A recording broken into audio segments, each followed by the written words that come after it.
Hello, everybody. As we all know, the body is an amazing thing. It can adapt to pretty much any situation, pretty much any environment, pretty much any challenge. So then, why do we find ourselves in places where we're not able to handle these things? This generally would suggest that we're misusing the resources of the body. We've either tapped out our energy by pursuing a challenge in a way that's not energy efficient, or we have taken on something that's too large for us to take on at the moment, and we need to kind of recharge our natural resources to be able to take this on effectively and not burn out, or we have become too centered in the body and are no longer looking for the fulfillment of things. We're just going through actions more mechanically than not, and we're not perceiving the joys, benefits, and emotions that are coming from life experiences.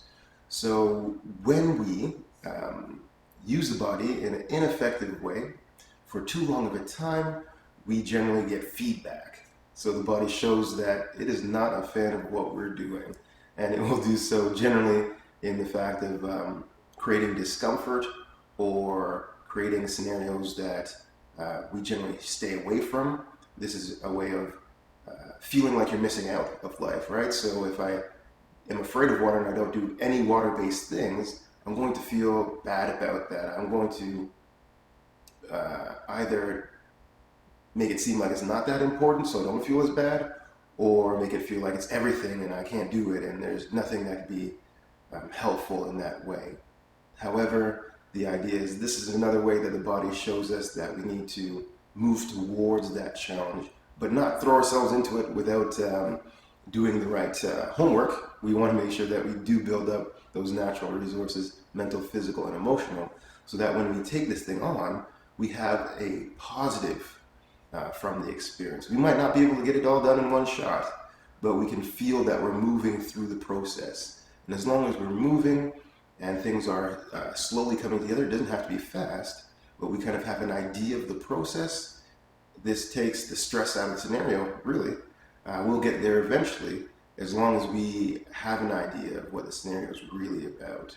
So this makes it extremely important when taking on health challenge to identify what area, what atmosphere, as I like to say, has the greatest challenge.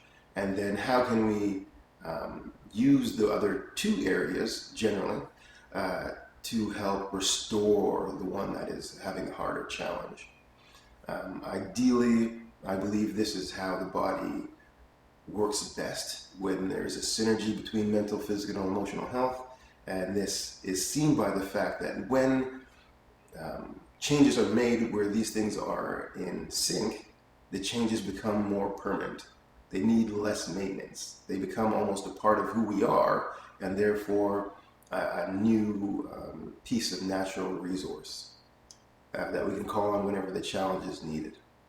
All right, thank you very much for listening, and that is just a little bit more insight on the atmospheres of health and the environment of health as well. Thank you.